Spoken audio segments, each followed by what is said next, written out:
Yo, what is up, everyone? I hope you all are doing well. If you don't know me, my name is Ishaan. Welcome to the video.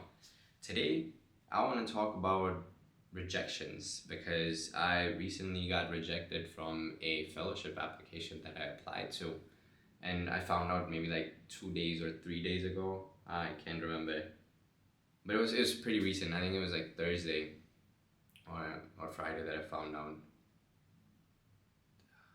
Fuck, I can't remember. Anyways, so it was only just a couple of days ago that I got the rejection email, and I opened that shit up, and I'm like, oh man. And the thing was that I was under the impression that we'll find out on January 15th whether we make it or not. But finding that out a few days early, I was just like, damn, bro, the fuck. Like, I was looking forward to Jan 15th. And, anyways, rejections don't. Like, yeah, it gets me a little sad, but overall it doesn't really phase me anymore as much.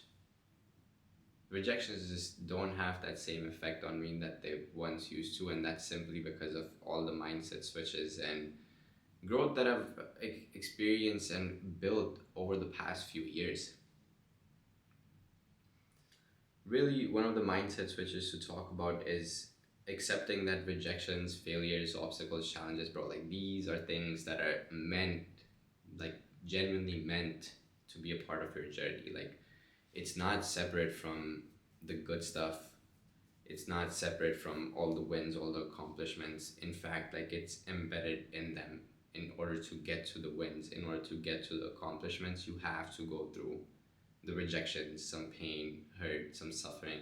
And in order to make it to the other side, like, you need to be able to sit with these things and overcome them by continuing to push through, especially in times when you feel like, damn, like, is this effort really gonna pay off? Like, I have no idea, there's no guarantee of success, but like, I need to continue to put in the work to figure it out.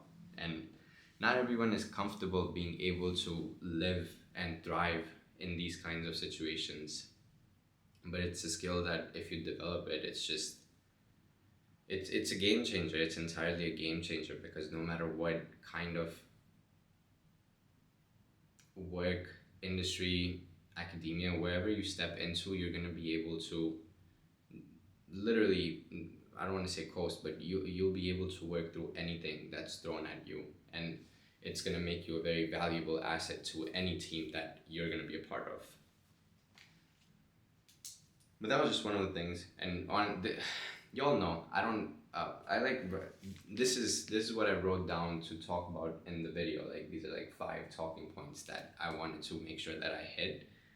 But like that rant that I just went on, that was like, uh, they just happened to be. And I just want to say, everyone knows this. Everyone who knows me knows this. I guess people who watch the, if you're watching, you know this. I love this process of reflection that automatically just brings out this different side of me that has like embodied these learnings and beliefs over the years, or has learned these beliefs over the years, but finally starting to embody them, and it just comes out naturally.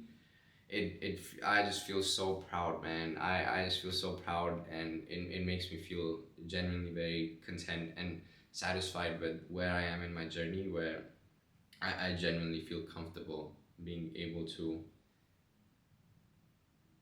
self reflect and share my rejections in literally like 2 or 3 days with the world, because in the past this wasn't the case. In high school, if I got bad grades or got rejected or something like that happened, like, I'd be so like, oh, I don't want to tell anyone this is gonna make them think that I'm not good enough, or that kind of thing. And it was because I was operating from a place of lack, and lack of confidence as well, which takes time to overcome. So, compassion to my younger self, giving grace to that motherfucker because he was doing the best that he could, and he did pretty fucking good with the little he had. But also coming back to the present,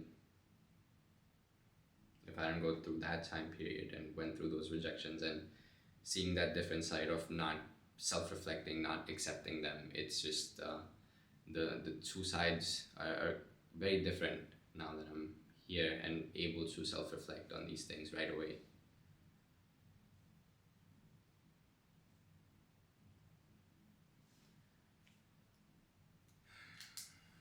But the main things I really wanted to touch on, starting with, well, I did mention that these things are a big, just part of rejections, failures, obstacles. They're a part of your life. They're meant to be a part of your life because they're teaching you the things that you need to know to get to the next level in your life. So accept them, embrace them, welcome them. In fact, go after them, because if you're not failing, then you're gonna fail more than you win, and that's how you get to the big wins. It's but keep trying, you keep going, regardless of what's gonna come in your way. And like I said, this is a very powerful tool and mindset to have under your belt whenever you're in school or working in corporate. Definitely need that shit in corporate, 100% or beyond. When I was younger, I wouldn't want to tell people about my failures, but then at the same time, what I would do is I would spend my time dwelling on them, like overthinking about them, being like, oh man, like this could have happened, or this could have happened if I had just done this, if I had just done that. And I think in hindsight, that dwelling and wanting to change the outcome of something by trying to go back in time to fix things is something that feels now like a waste of time. Like, self reflection with the goal to extract learnings is quite different from dwelling on the past about what you should have changed to achieve a different outcome. I don't think I saw that distinction when I was younger, but I definitely see that distinction now. And you use the rejections and failures as opportunities to extract lessons, extract learnings. Like, okay, I did this, this was my goal, and if this didn't work out, like, what can I try next to keep striving, keep trying to grow, keep trying to get better? And in this process, you also have to acknowledge your effort and intention in that process. Like, the reason that why I the reason why I don't feel super upset or like extreme sadness just because of a rejection is because I know in hindsight, like, I did put in my best effort. I put in everything I had into my applications, and I genuinely don't think that I would have done anything differently knowing what I know now. Like, I well, yeah, if I knew the outcome, I don't even know what I would have done differently. But I'm just saying that I don't think I would want to go back and change anything, simply because the reflection process of the application was already like immensely helpful and beneficial for me, that it made the application worth it to begin with. And when I'm thinking and gaining these learnings from that experience, I'm like, how can I be mad that I didn't get the fellowship? Like, I got so much more out of it than just the prestige or the money from it, and that's so much more valuable. But it's also because I'm one of my goal really was, through the process of applications, was to self-reflect and think about my long-term PhD journey, while hoping that, if I the plus side of trying is that I could get more money in school and I could get some prestige from scholarships. Like, it's something that adds to your background and your network, especially. But at the same time, I'm not attached to the outcome of the money and network just through the fellowship. Like, those are things that can come into your life through other means and other sources as well. So that's why that was never the end goal of applying to these fellowships, which genuinely makes me feel like, yeah, technically this was a failure or rejection, but internally I'm still seeing the entire process as like a big W. Like, it was a win. I got to learn so much more about myself. I pushed myself to limits that I didn't even know I had. This was all during the course of time where I was adjusting to a new place. I had minimal social support, or like a lot of friends around me, and I kept up with all my other things in life that are related to my self improvement and, my growth and such, while still being able to put in time and effort for those. like I just think overall I'm still so grateful for the process that there's no bone in me that's like, damn, like I'm so mad that I didn't get it. And it just feels, uh, I feel so serene right now, just being like, damn, like I got rejected from this, but at the same time, I'm feeling like my life is so good, and it's weird as fuck, bro.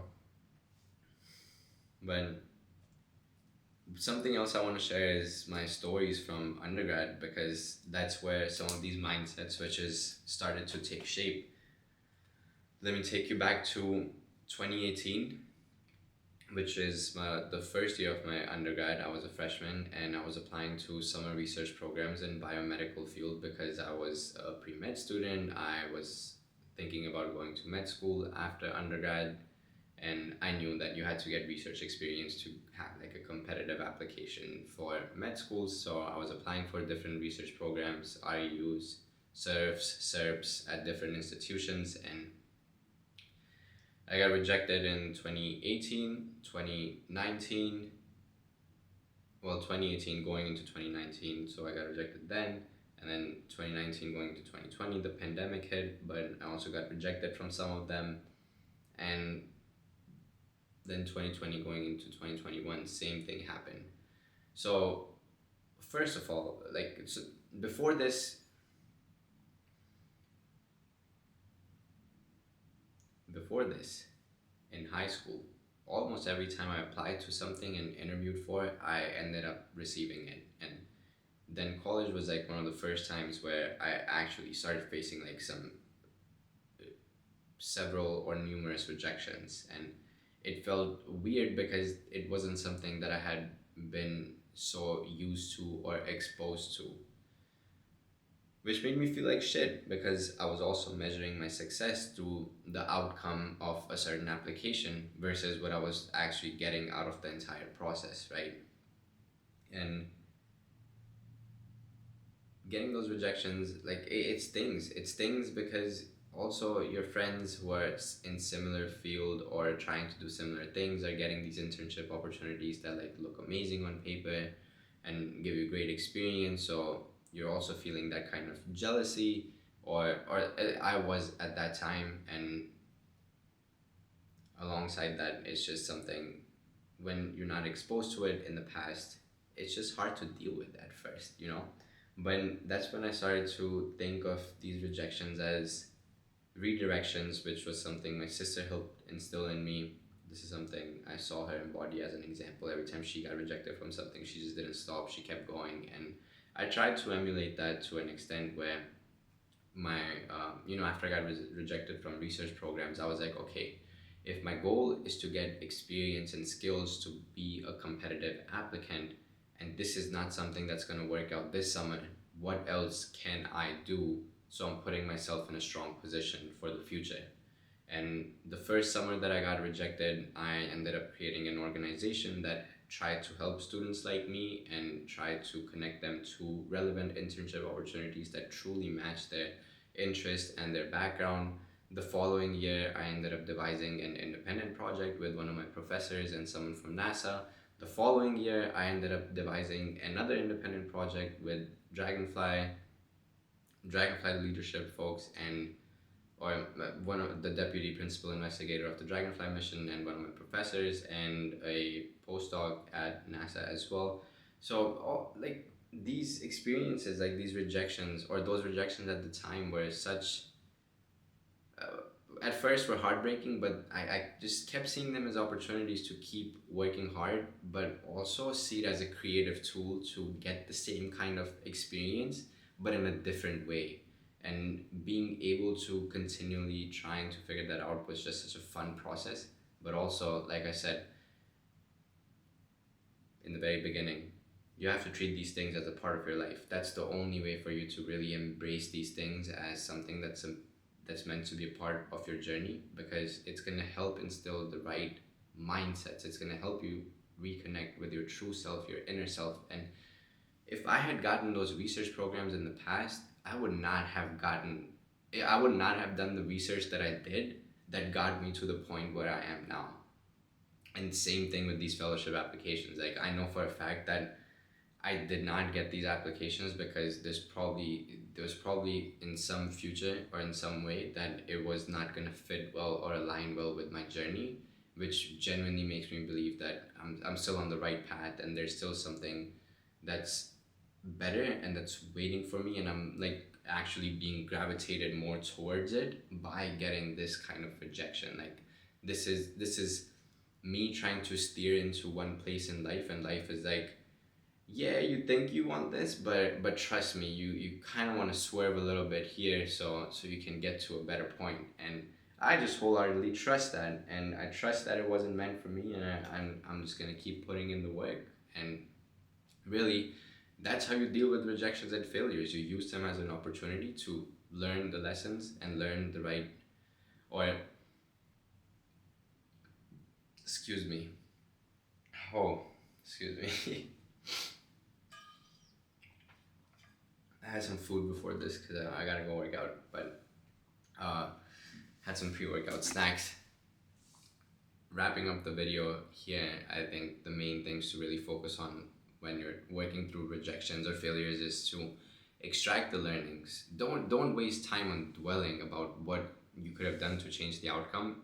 Just accept it and reflect on the experience to derive what you got out of the experience, like derive the learnings, any sort of process you went through, the growth that you experienced regardless of the outcome, and then take that with you and start figuring out, okay, I applied to this thing, or I did this thing because of these reasons.